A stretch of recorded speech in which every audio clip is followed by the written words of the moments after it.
Hello everyone, welcome to competitive exams tech prep. मेरा नाम पुष्पांजलि और इस वीडियो में मैं आपके साथ डिस्कस करूंगी introduction to Tomcat server and its installation. So इसकी हम बात करेंगे एडवांस जावा के अंदर। सो बहुत इंपॉर्टेंट वीडियो है, आप इसे पूरा एंड तक देखिएगा। इसमें हम बात करेंगे टॉमकैट सर्वर के इंट्रोडक्शन के बारे में। तो टॉमकैट सर्वर क्या होता है ये जानेंगे, साथ साथ इसका इंस्टॉलेशन भी देखेंगे कि हम इंस्टॉल इसको कैसे करेंगे अपने कंप्यूटर पे। तो बिल्कुल बने रहिएगा पूरा एंड तक। और अभी तक आप मेरे चैनल पर जुड़े नहीं हैं तो जुड़ जाइए, कर लीजिए चैनल को सब्सक्राइब और बेल बटन को प्रेस कर दीजिए, जिससे आने वाली वीडियोस की नोटिफिकेशन आपको मिलती रहे और ऐसी यूजफुल वीडियोस आप देख पाएं। आप मुझे टेलीग्राम पे फॉलो कर सकते हैं, जिसका लिंक डिस्क्रिप्शन बॉक्स में है। आप वहां से चेक करके ज्वाइन कर सकते हैं। अगर आपने अभी तक नहीं ज्वाइन किया है तो ज़रूर ज्वाइन कर लें। चलिए स्टार्ट करते हैं हम अपने टॉपिक को बिना देरी के। आइए बात करते हैं टॉमकैट सर्वर की। तो टॉमकैट सर्वर एक्चुअल में क्या है? ये एक आपका ओपन सोर्स जावा सर्वलेट कंटेनर है। ठीक है, ओपन सोर्स जावा सर्वलेट कंटेनर का मतलब क्या है? ओपन सोर्स का मतलब होता है ये आपको फ्री ऑफ कॉस्ट आपका अवेलेबल है, इसे कोई भी फ्रीली डाउनलोड करके एक्सेस कर सकता है। तो ओपन सोर्स का तो मतलब ये हुआ। जावा सर्वलेट कंटेनर है। जावा सर्वलेट कंटेनर मतलब ये एक कंटेनर है जिसमें हम जावा सर्वलेट को कंटेन करेंगे। ठीक है, तो ये क्या है? ओपन सोर्स जावा सर्वलेट कंटेनर है जो कि जावा एंटरप्राइज स्पेसिफिकेशंस को इम्प्लीमेंट करेगा। जो जावा एंटरप्राइज स्पेसिफिकेशंस होते हैं, जैसे वेबसाइट एपीआई हुआ या जावा सर्वर पेजेस हुए या फिर जावा सर्वलेट हुआ, इन सभी को इम्प्लीमेंट करता है हमारा टॉमकैट सर्वर। ठीक है, तो जावा सर्वलेट या फिर जावा सर्वर पेजेस, इन सभी को इम्प्लीमेंट करने के लिए हम टॉमकैट सर्वर का यूज करते हैं। टॉमकैट का पूरा नाम क्या है? अपाचे टॉमकैट कहते हैं इसे। और इसका डेवलपमेंट कब हुआ था? डेवलप कब किया गया था? 1998 में इसे डेवलप किया गया था। सबसे पहले जब इसे यूज किया गया था तो ये आपका रेफरेंस इम्प्लीमेंटेशन की तरह यूज किया गया था। इसको रेफरेंस इम्प्लीमेंटेशन करता था ये जावा सर्वर पेजेस के लिए और जावा सर्वलेट एपीआई के लिए। तो ये एक रेफरेंस इम्प्लीमेंटेशन की तरह यूज किया जाता था। रेफरेंस इम्प्लीमेंटेशन मतलब कि आपका एक तरह से ये सबसे पहले हम इम्प्लीमेंटेशन जब हम कर रहे हैं जावा सर्वर पेजेस का या फिर आपका जो जावा सर्वलेट है, इनके लिए हम सबसे पहले इसी का यूज करते थे, टॉमकैट सर्वर का।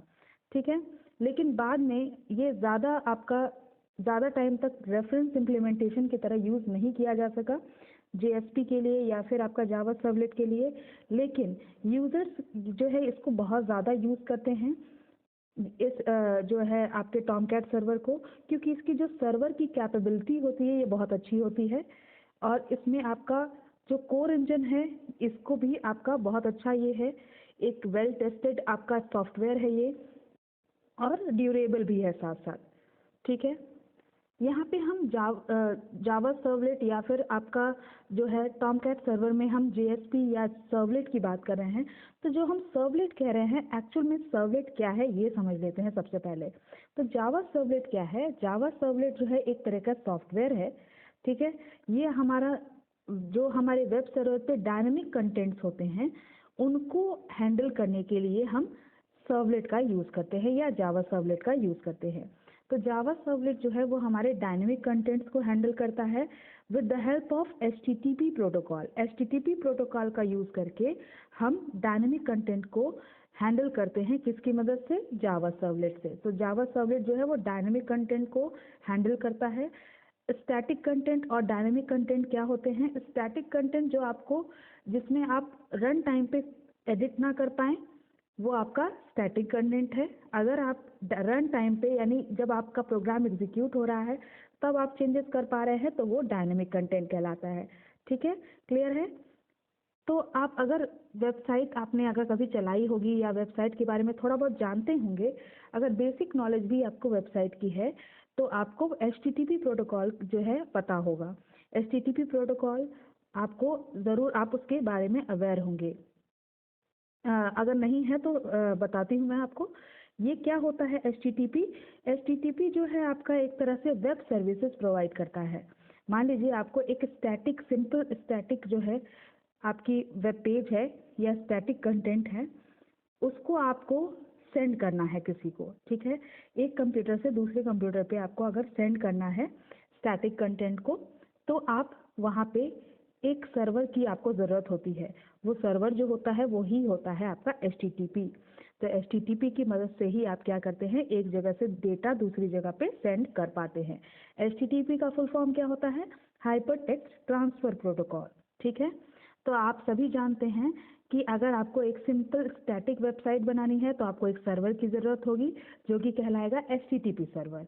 लेकिन अगर आप डायनेमिक वेबसाइट बना रहे हैं जिसमें आप रन टाइम पे चेंजेस कर पाएँ, तो उस टाइम पे आपको सर्वलेट की ज़रूरत होती है। ठीक है, सर्वर कब ज़रूरत होती है, सर्वर की ज़रूरत होती है जब हम स्टैटिक जो है डेटा देख रहे हैं या स्टैटिक कंटेंट जो है वो डेवलप कर रहे हैं या स्टैटिक वेबसाइट बना रहे हैं, तब हमें HTTP सर्वर की ज़रूरत होगी। लेकिन अगर हम डायनेमिक वेबसाइट बना रहे हैं तो हमें सर्वलेट की ज़रूरत होगी। और जो HTTP सर्वर है ये क्या करता है, सिंपल डेटा को सेंड करेगा, यानी जो आपकी स्टैटिक डेटा है उसको सेंड करेगा। अगर आपको डायनेमिक डेटा को सेंड करना है और अपने वेबसाइट को डायनेमिक बनाना है तो आपको सर्वलेट का यूज़ करना होगा। ठीक है, तो हमें क्या करना होगा, हमें क्या क्या चाहिए, स्टैटिक अगर डेटा हमें सेंड करना है तो हमें HTTP सर्वर चाहिए, और अगर उसको डायनेमिक वेबसाइट आपको बनाना है तो HTTP सर्वर के साथ साथ आपको एक सर्वलेट भी चाहिए। ठीक है, तो हम क्या करते हैं, हम HTTP सर्वर को और सर्वलेट को दोनों को कंबाइन कर देते हैं और कंबाइन करके एक सिंगल सर्वर बनाते हैं। ठीक है, और इसी सर्वर को हम बोलते हैं टॉमकैट सर्वर। ठीक है, क्लियर हो गया।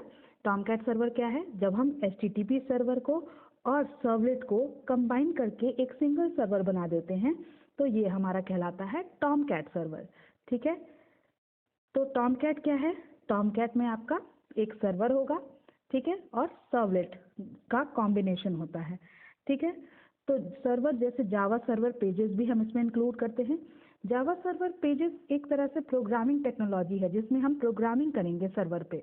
ठीक है, ये आपका डायनेमिक कंटेंट को बनाने के लिए आपका यूज़ किया जाता है। जो भी आप वेबसाइट पे डायनेमिक कंटेंट बना रहे हैं उसके लिए हम जावा सर्वर पेजेस का यूज़ करते हैं। और सर्वलेट जो है बेसिकली वो जावा बेस्ड एक सॉफ्टवेयर है जो कि आपका सर्वर की कैपेबिलिटी को बढ़ाता है। ठीक है,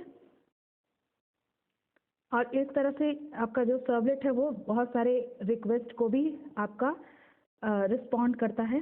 ठीक है, इसके लिए भी हम यूज़ करते हैं, जैसे वेब एप्लीकेशन अगर आप डेवलप कर रहे हैं तो वेब एप्लीकेशन को होस्ट करना है तो सर्वलेट की ज़रूरत होगी। ठीक है, वेब सर्वर पे अगर कोई भी वेब एप्लीकेशन आपने कोई एप्लीकेशन बनाया है, ऐप बनाया है या वेब एप्लीकेशन बनाया है, वेबसाइट बनाई है, तो उसको होस्ट करना है तो भी सर्वलेट का यूज़ हम करते हैं। ठीक है, अब हम बात कर लेते हैं इंस्टॉलेशन की। आपने समझ लिया कि टॉमकैट सर्वर क्या है, जब हम HTTP सर्वर और सर्वलेट को मिला के कंबाइन एक सिंगल सर्वर बनाएंगे तो टॉमकैट सर्वर होगा। अब हम इसकी इंस्टॉलेशन की बात करते हैं। इंस्टॉलेशन करना है आपको तो आप क्या करेंगे, बहुत सारे आपको वर्जन्स आपके टॉमकैट के अवेलेबल हैं नेट पे। आप बिल्कुल अकॉर्डिंग टू योर रिक्वायरमेंट आप एक लेटेस्ट वर्जन जो है वो डाउनलोड कर लेंगे अपने सिस्टम के लिए। इसके लिए आपको करना क्या होगा कि गूगल क्रोम पे आपको जाना है और आपको अपने वेब ब्राउज़र या गूगल क्रोम कोई भी वेब ब्राउज़र जो है उस पर आपको टाइप क्या करना है, डाउनलोड टॉमकैट फॉर विंडोज़। ठीक है, आपको टाइप करना है download Tomcat for Windows search box में। ठीक है, आप डायरेक्टली टॉमकैट की वेबसाइट पे भी जाना चाहते हैं तो आप इस वेबसाइट पे जो है आप जाके डायरेक्टली आप वहाँ से डाउनलोड कर सकते हैं। जब आप इस वेबसाइट पे जाएंगे तो आपको इस तरह का इंटरफेस खुल के आ जाएगा। आपको यहाँ से अकॉर्डिंग टू योर रिक्वायरमेंट आपका कंप्यूटर का जो स्पेसिफिकेशन है उसके अकॉर्डिंग आप 32 बिट 64 बिट जैसा भी आपका विंडोज़ है उसके अकॉर्डिंग आप यहाँ से डाउनलोड कर लेंगे।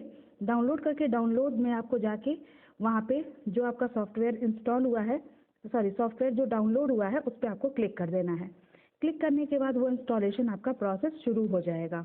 फिर आपको इस तरह का इंटरफेस आ जाएगा। इस इंटरफेस पे आपको यहाँ पे नेक्स्ट पे क्लिक कर देना है। जब आप यहाँ पे नेक्स्ट पे क्लिक करेंगे तो आपको ये आपका अग्रीमेंट वाला इंटरफेस खुल के आ जाएगा। अग्रीमेंट में आपको आई अग्री पे क्लिक कर देना है। ये आप चाहे तो पढ़ भी सकते हैं। पढ़ने के बाद आपको आई अग्री पे क्लिक कर देना है। उसके बाद आपको नेक्स्ट पे क्लिक कर देना है। ठीक है, फिर आपको ये इंटरफेस आ जाएगा। फिर आपको यहाँ पे आपको यूज़र आईडी और पासवर्ड, यूज़र नेम और पासवर्ड जो है फिल करके नेक्स्ट पे क्लिक कर देना है। ठीक है, नेक्स्ट पे क्लिक करने के बाद आपको यहाँ पे लोकेशन पूछा जाएगा। फिर आपको नेक्स्ट पे क्लिक कर देना है। फिर आपका इंस्टॉलेशन स्टार्ट हो जाएगा और स्टार्ट होने के बाद फिर यहाँ पे जब ये एंड हो जाएगा तो फिनिश का ऑप्शन आएगा।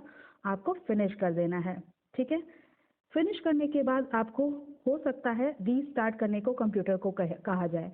तो वहाँ पे अगर आपको रीस्टार्ट आता है तो आप अपने कंप्यूटर को रीस्टार्ट करके वापस से आप जो है जब ओपन करेंगे कंप्यूटर को तो आपको वहाँ पे आइकन पे आप क्लिक करके जो है अपने सर्वर को स्टार्ट या स्टॉप कर सकते हैं। आपका बिल्कुल इंस्टॉलेशन कंप्लीट हो जाएगा और आप टॉमकैट सर्वर को यूज़ करने के लिए बिल्कुल तैयार हैं। तो अब आप यहाँ इस तरह से जब आइकन पे क्लिक करेंगे ये इंटरफेस खुलेगा। आप यहाँ से स्टार्ट या स्टॉप पे करके आप सर्वर को चला सकते हैं, स्टार्ट कर सकते हैं या स्टॉप कर सकते हैं। आई होप आपको समझ में आया होगा। वीडियो अच्छी लगी हो तो लाइक कर दीजिएगा, अपने फ्रेंड्स के साथ ज़्यादा से ज़्यादा इस वीडियो को शेयर करिएगा। चैनल पे जुड़े नहीं हैं तो जुड़ जाइएगा। Thank you for watching.